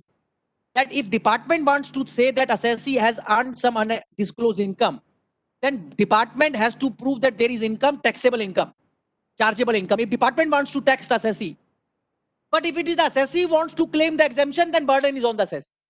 Please note this, 57 ITR 532 Parim Sethi, Supreme Court of India, that if department wants to say, allege, or point out that assessee has earned some income on which he was taxable and he has not paid the tax on that income, then department is to prove that there is income and taxable income within the law. That is Supreme Court says. But assessee cannot be asked to prove negative. I am on this point, sir. Please note, Indian evidence law also will say the same thing. You cannot ask me to prove negative, Ramuji. What is negative? See, I was reading a judgment of the Bangalore bench of ITT given last week in 80 pages, where an assessee was being alleged by the department. Sir, we have found some pen drives from a search of an other assessee in which it is written that you have paid that person some unaccounted money. Now, it is the department who is alleging that assessee has paid some unaccounted payment, made some unaccounted payment to the other person. Then on whom the burden will lie to prove that unaccounted money has been passed? On a department or assessee will prove the negative first? It is the department who is to prove the positive. Then assessee will prove the negative. Sir, why burden of proof is very important in any law? Because that decides the rules of the game. That decide how the game will be played. That decide how the procedure of the proceedings will be conducted. That decide at what stage who will prove what. That is very important to figure out in any provision of any law. So, sir, 1 o'clock already there. I tried to speak for the maximum capacity which I had. So this is the way, Ramuji, we can appear. And in this faceless assessment, I am telling you, sir, only tip which I can give to make written pleading is like this. That you can have two parts of your written pleadings, one legal part and second factual part. In legal part, you can iron out your points relating to assumption of jurisdiction, legal issues, and on factual aspects, you can give you the merits of explanation of your case. Both should be given. It should be very comprehensive style of pleadings. It should be very, very comprehensive, I am telling you, sir.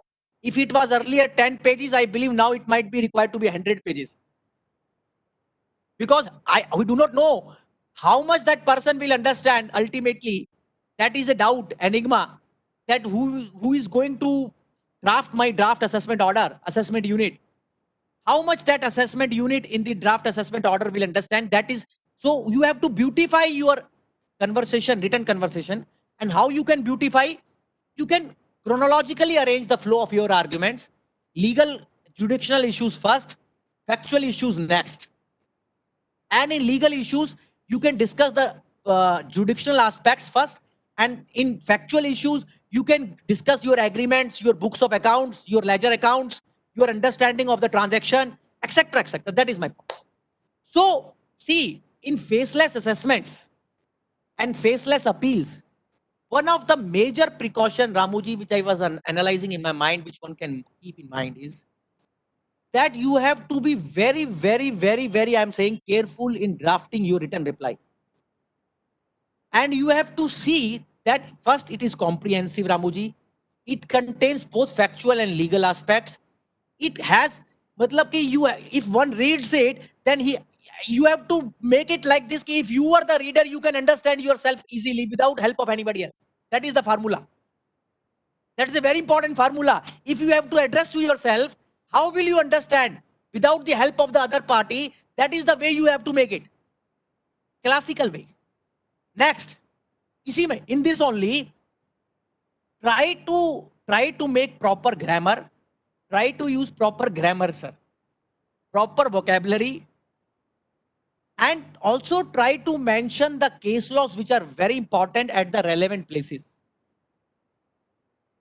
Because now you cannot go to the department to explain your point in physical in personam.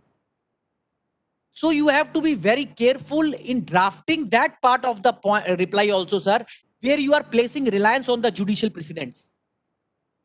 So very significant amount of attention has to be paid in the written pleadings when you are relying upon the judicial pronouncements. And therefore I told you have to be very, very particular how that judicial pronouncement links to you facts of your case and how it is helping your case. Am I there, sir?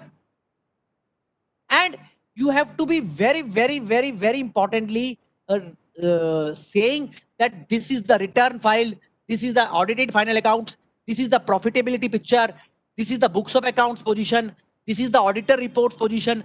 All these things have to be beautifully adumbrated, I'm saying, in the written reply. ITR position, final account position, auditor report position, notes to accounts position. So it has to be, just say we read Ramayana and Mahabharata, this Gita, na, it has to be like this, Ramayana and Gita and Bhagavad Katha. So it has to be very beautifully like this. You have to knit it like this. Because if it is truncated, if it is distorted, if it is not giving clear view, perspicacious view, lucid view, then your case might go haywire. So that is my way, sir. Anyhow, thank you all of you, sir. You called me today in this colloquium. I thank all of you, and you have some questions, we can take it. Thank you, sir. It's an excellent session, sir. Your speech is encouraging to our younger members also, and it will be very useful to all of us, sir. Members, we can ask questions to the speaker, sir.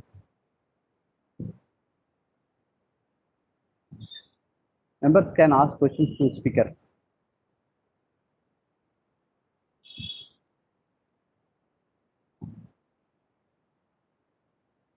Sir, I have one question, sir. Whether we have to, the faceless assessment, whether we have to start with the case laws itself, or we have to wait what the assessing officer asks, sir? See, you have to first wait, definitely, but you can keep your defense ready on. But see, how you have to have that kind of scenario also. You have to put yourself maximum adverse questions which an examiner can put you.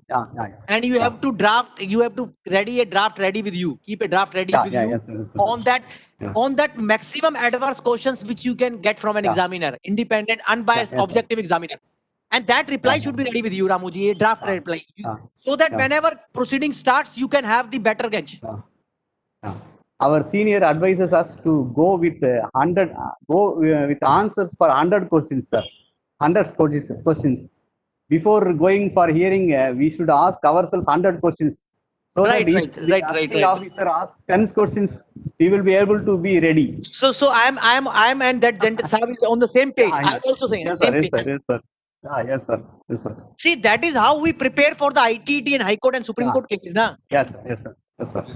Sureshji, if you now start thinking like this, you can keep some ammunition pending for the appeal stage. I believe, sir, you are having first appeal also faceless and first assessment also faceless. So now that conventional thing, Sureshji, has to be changed now. You have to be very careful, because ultimately, if you now use your weapons in piecemeal manner or staggered manner, then it can be the assessee who can be the victim and casualty at the end.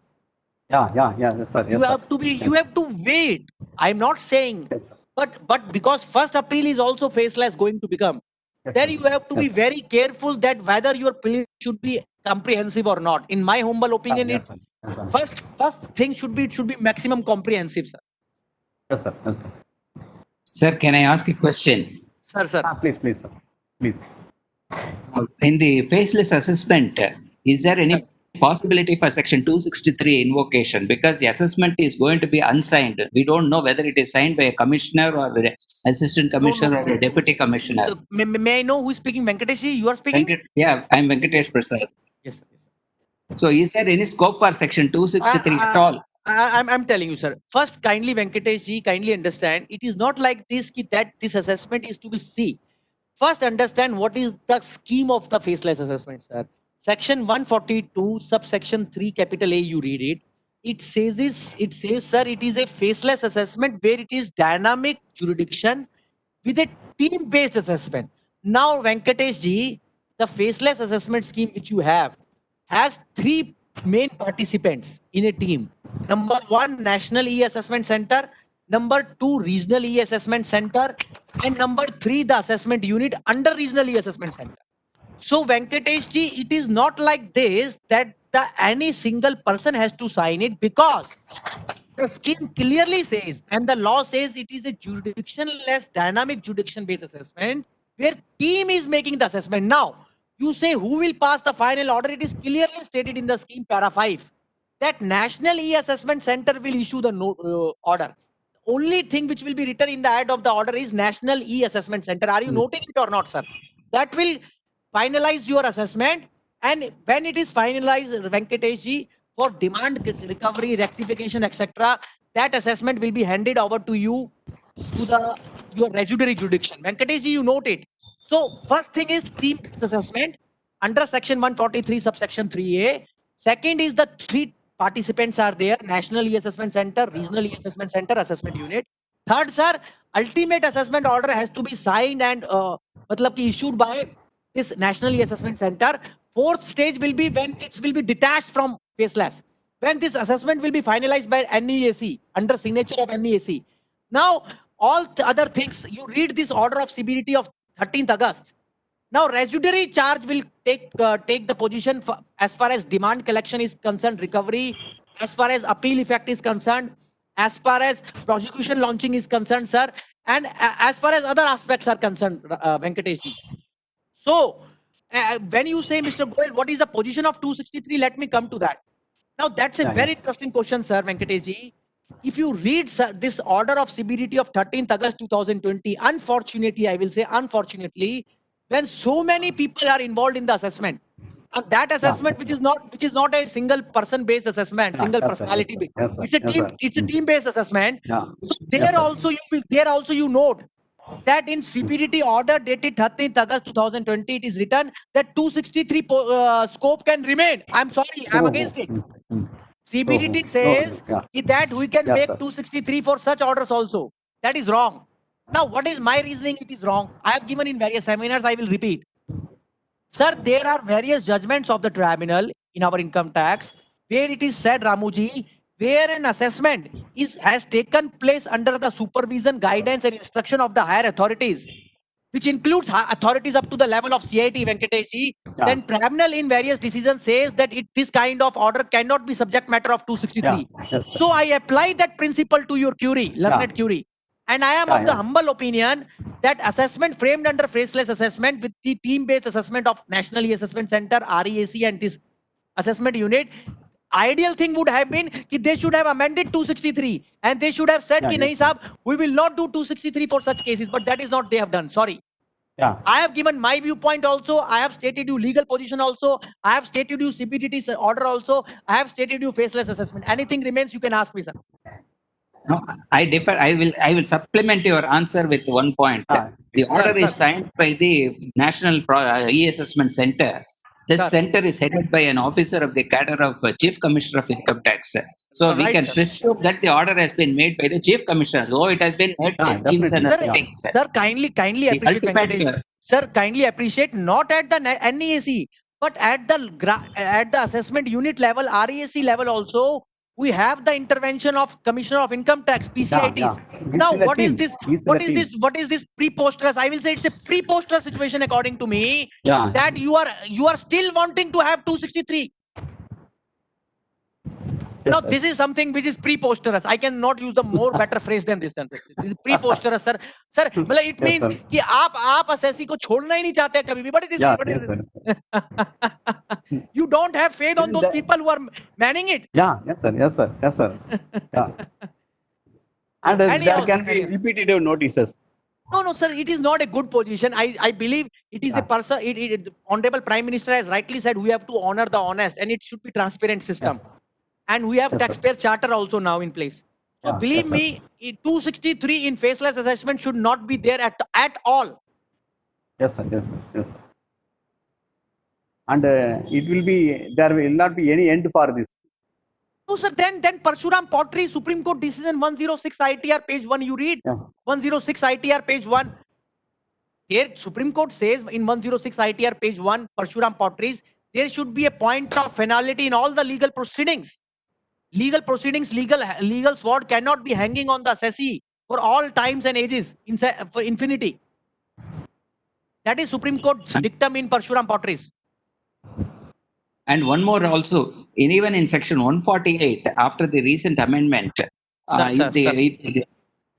an assessment can be reopened, if there is an omission on the part of the assessing officer to look into certain facts. With Right, a sir, right. National E-Assessment Center, that also will not apply. You cannot say that E-Assessment Center has overlooked. Sir, I will not say like this. I will say like a shrewd lawyer. Sir, when so many eyes, when so many ears, when so many minds have vetted a thing, Yes, are sir. you saying Yes, sir. me? Are you saying us that they have also would have left something? It is farcical. Again, I'm saying. And that is why I always say there is a Supreme Court ruling now in the case of New Delhi Television 424 ITR 607. Yes, sir. Yes. Yes, 424 sir. ITR 607 Supreme Court of India New Delhi Television Limited on 148, which you are saying also.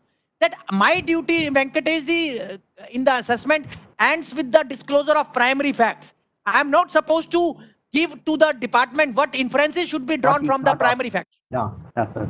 That is Supreme Court of India says in Yes, sir. New Delhi Television 424 ITR 607 applying another ruling of Supreme Court in Calcutta discount 41 ITR. So that is the law according to me, and you are rightly saying, sir. I agree with your thinking. Thank you. But this will create difficulties, sir. Yes. Going on faceless forever.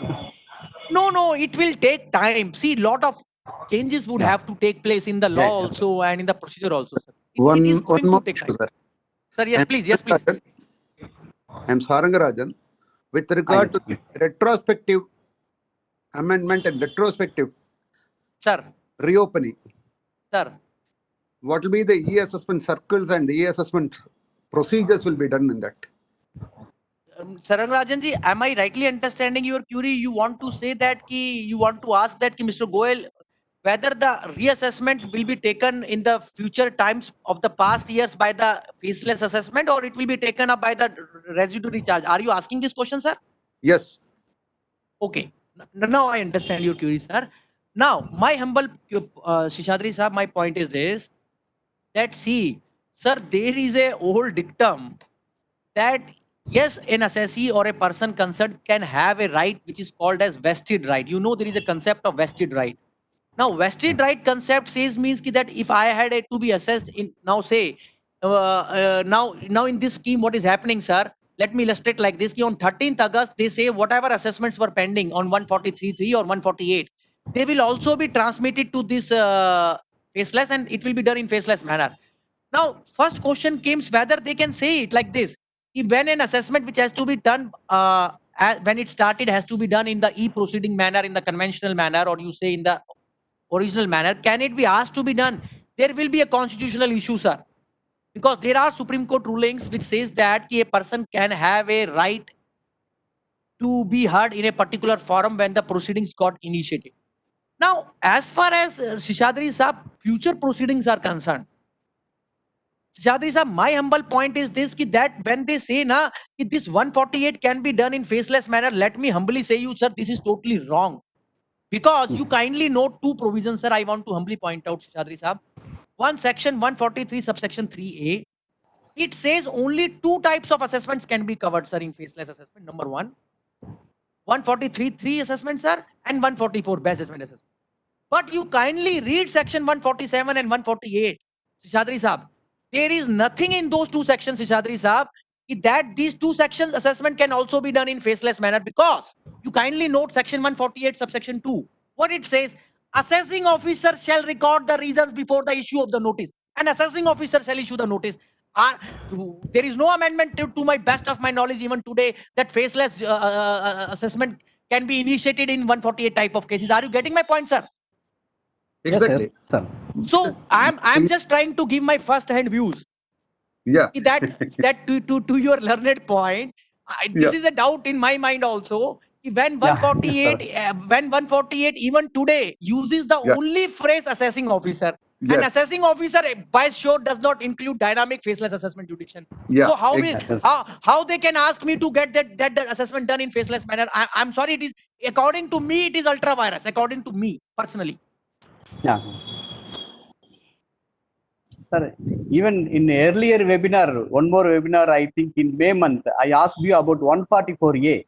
What will be the position of 144A? Whether it will lie with our It is jurisdictional officer? they say it is again mysterious. It is left to guesses. You apply Yes, sir. to National E-Assessment Center, they will then make some norm, and then we will learn. Yes, sir. But Whether yes, there will be additional commissions in e-assessment center, sir, for sorry. making 144. Whether Yes, there will see be additional that. commissioners? Yes. They have the post of additional commissioner, and there are additional commissioner, to my best of my knowledge, in REAC also and NEAC also. Yes, sir. But Ramuji, the what you say now, this area allocation of duty of 144A, that I have to see in the times to come, when somebody will suggest them, they will allocate some people in technical unit, or you say 144A in technical unit also they can make. Yes, sir. Yes, sir. Yes, sir.